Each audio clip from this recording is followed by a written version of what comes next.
Tensions are rising in the South China Sea. If we do not press the reset button soon, I'm afraid this region could become the next Ukraine. So what's the solution? I think there are 4 things that ASEAN could do. Let us dive in. Tensions are certainly escalating fast. This year alone, there have been several incidents in the South China Sea. In June and July this year, there was a near skirmish between Chinese and Philippines vessels near the Second Thomas Shoal. Water cannons and the collision of heavy ships. Philippine vessels. This is China Coast Guard. And in September, there were reports of 3 Chinese ships encroaching into Malaysian EEZ. And very recently, there was again another skirmish between Chinese and Philippine vessels, this time near the Sabina Shoal. And these are only the recent incidents.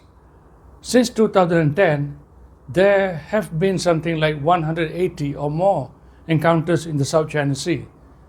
The trend is clear. It is rising. Why is the South China Sea very important? There are many reasons for this. 1, more than 3 trillion worth of global merchandise passes through these waters every year. Number 2, there are vast amounts of oil and gas beneath the waters. It could power Southeast Asian needs for decades. South China Sea is also rich in marine resources, fishing resources, tourism. Millions of people depend on the South China Sea for their livelihood. The potential for conflict is real indeed. All it takes is just one naval standoff, one miscalculation, one miscommunication. It could trigger into something much bigger. Take, for example, the skirmishes between the Chinese and Philippine vessels in the Second Thomas Shoal, or even now recently the Sabina Shoal.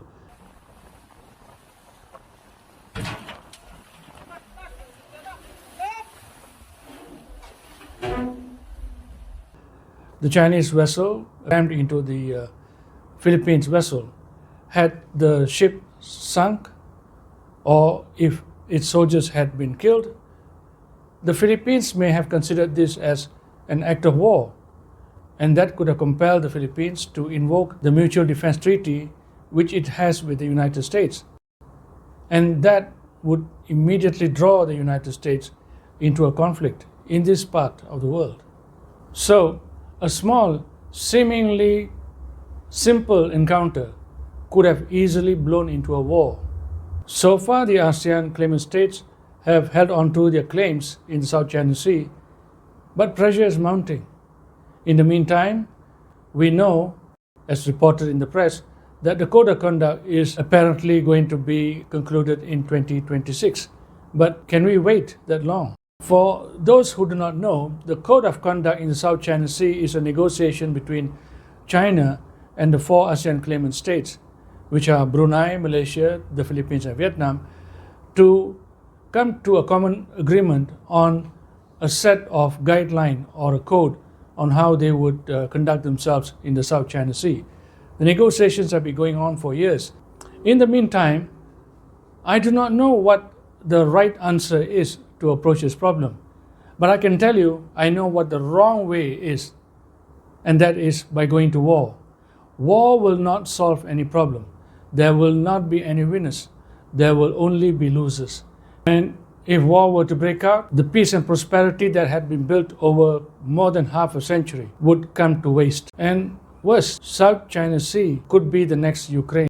So, I say it is time for a reset. As the incoming chair of ASEAN, Malaysia could consider 4 different options. Let me stress that none of them are easy, but they are necessary. I should begin with the least difficult and work my way to the more difficult ones. The first and most important course of action, I think, is to restore trust and confidence among the ASEAN claimant states. Over the years, for several reasons, trust and confidence among the ASEAN claimant states have begun to erode.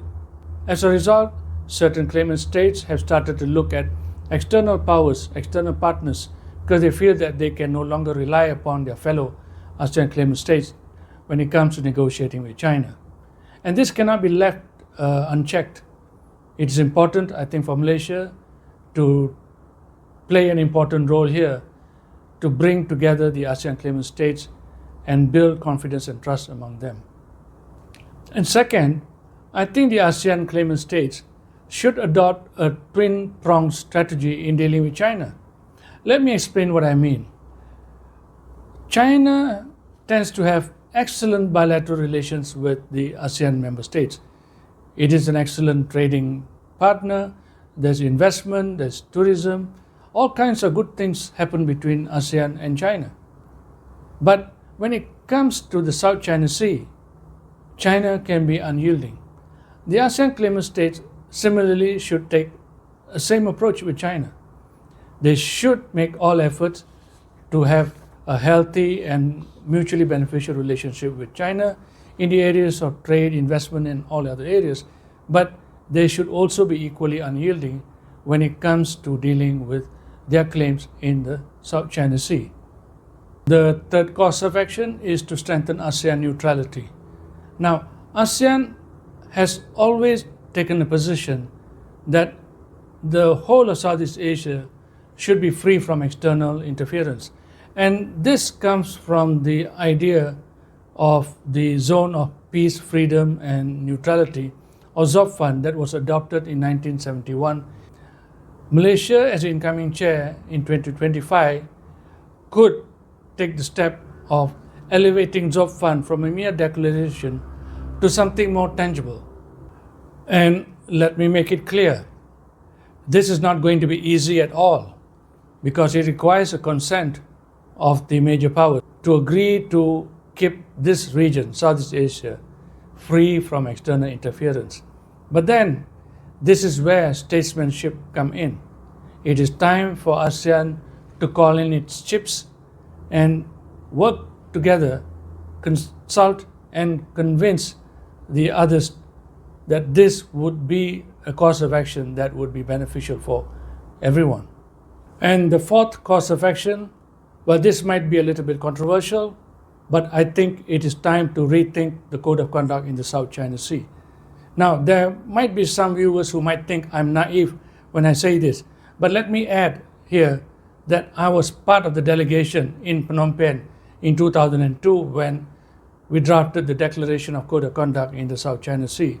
It was an excellent move then, but now, 22 years later, when I look at it, it seems to me that the ASEAN claimant states have been trapped into endless loop of negotiations to finalize this code.